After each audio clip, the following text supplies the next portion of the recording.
suite au forum santé mentale qu'on avait fait en 2019.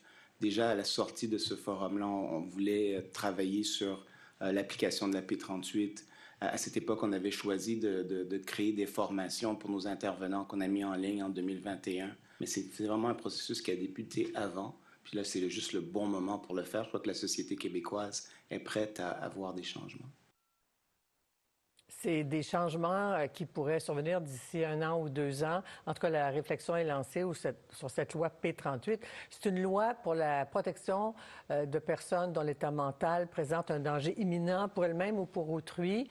Le ministre Carman donc, a mandaté l'Institut québécois de réforme de droit et de la justice pour revoir en fond en comble cette loi là, qui n'est plus à point, ça ne répond pas aux besoins actuels, sans parler de l'absence de ressources, bien sûr, en matière de santé mentale. Mon invité, Claire Gamache, psychiatre, présidente de l'Association des médecins psychiatres du Québec. Bonsoir, Dr Gamache. Merci d'avoir accepté notre invitation.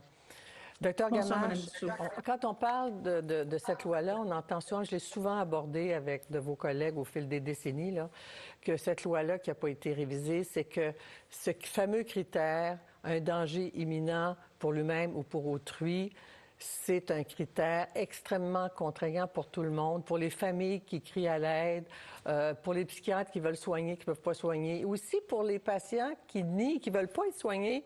Puis il y a des organismes qui disent, ben non, cette loi-là déjà permet trop d'abus. Est-ce que c'est le nœud du problème, le libellé de cette loi-là en ce moment? En fait, il y a plusieurs problèmes, mais c'en est un, hein, d'être obligé effectivement d'attendre que quelqu'un soit de façon imminente dangereux pour lui-même et pour autrui. Ça limite énormément la possibilité de traiter des gens qui sont très malades, mais qui ne sont pas nécessairement dangereux et qui ne veulent pas être traités. Alors, on est obligé d'aller faire d'autres genres de démarches, et des fois, ça peut être très long. Fait que oui, cette imminence-là de danger, on n'a pas de boule de cristal, hein, on est obligé d'évaluer ce qui s'est déjà passé dans le passé, les facteurs de risque, on est capable d'évaluer en partie tout ça, mais effectivement que ça limite le fait pour les familles d'avoir recours et ça nous met dans un système adversarial. Hein, on est obligé d'aller un peu contre les patients au tribunal pour demander à les garder contre leur gré et on est obligé là, de demander aux familles de témoigner comme quoi il y a eu des comportements dangereux à la maison et tout ça. Fait que oui, ça complique beaucoup le travail de tout le monde. Parce qu'on a vu récemment, on a vécu tous collectivement des drames épouvantables, des morts. Un jeune homme qui tue sa mère, mais qui avait des problèmes de santé mentale. Un autre qui avait aussi du délire, etc. On sait que l'accès est extrêmement limité, très difficile. En même temps, il y a cette machine judiciaire qui semble pas très adaptée aux besoins des patients et aux droits à la santé aussi, puis aux droits des patients d'être soignés. En fait, faut toujours faire attention. Il y a très peu de patients psychiatriques qui deviennent dangereux. Hein, c'est 3 à 5 de la violence de la société là, est due à des gens qui ont des problèmes de troubles mentaux. On vient de le voir là, dans le reportage précédent là, qu'on est complètement ailleurs là, pour l'ensemble de la violence dans la société. Bien sûr. Mais vous avez raison qu'il faudrait qu'on trouve des façons d'augmenter énormément l'accès puis d'être capable de traiter les gens. Il y a beaucoup de choses qui sont proposées, là, puis on salue énormément là, à la MPQ, là, puis je pense que tous les acteurs du réseau, autant les gens de défense de droit que les patients partenaires, que les familles partenaires, que les familles pères aidantes, que les contentieux, saluent là, cette réanalyse là, de la loi P38. On était prêts pour le faire. Mais c'est sûr que pour la psychiatrie, la P38, c'est un peu un échec. En ce que nous, on veut, c'est se battre contre la maladie mentale. On ne veut pas se battre contre les patients.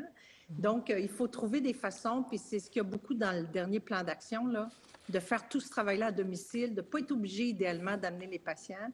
Si on avait beaucoup de ressources là, dans la communauté, on pourrait convaincre doucement en discutant avec les gens, même à domicile, à la maison, dans les refuges, d'être traités sans avoir à les amener, puis sans attendre qu'ils soient dangereux. Oui, c'est ça, parce que je pense que le ministre a évoqué aujourd'hui les fameuses portes tournantes.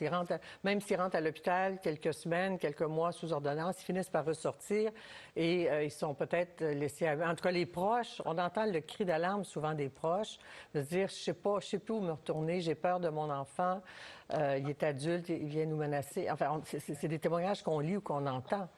Alors, les portes tournantes, c'est un problème. Oui, c'est pour ça que ça vaut la peine de réanalyser cette loi-là.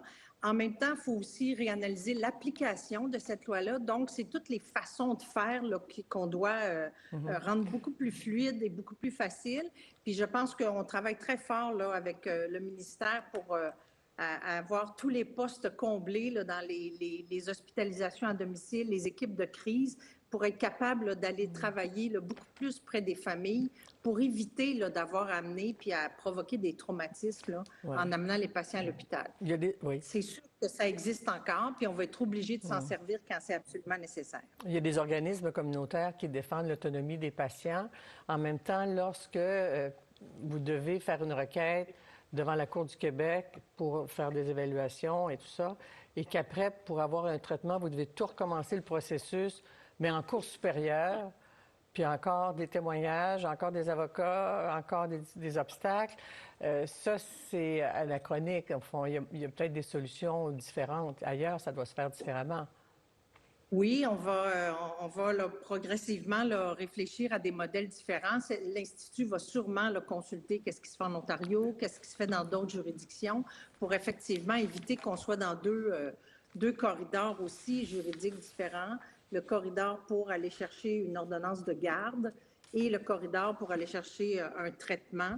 Alors, effectivement, que si les choses étaient un petit peu plus simples, là, et pour la famille, et pour la clientèle, et pour qu'on puisse aussi expliquer ça de façon beaucoup plus simple pour tous les intervenants du réseau. Sans stigmatiser les patients. Une dernière question très rapidement. Ça ne touchera pas la fameuse commission d'examen des troubles mentaux qui a la responsabilité de libérer ou pas des patients. Auriez-vous aimé que ça touche à ça?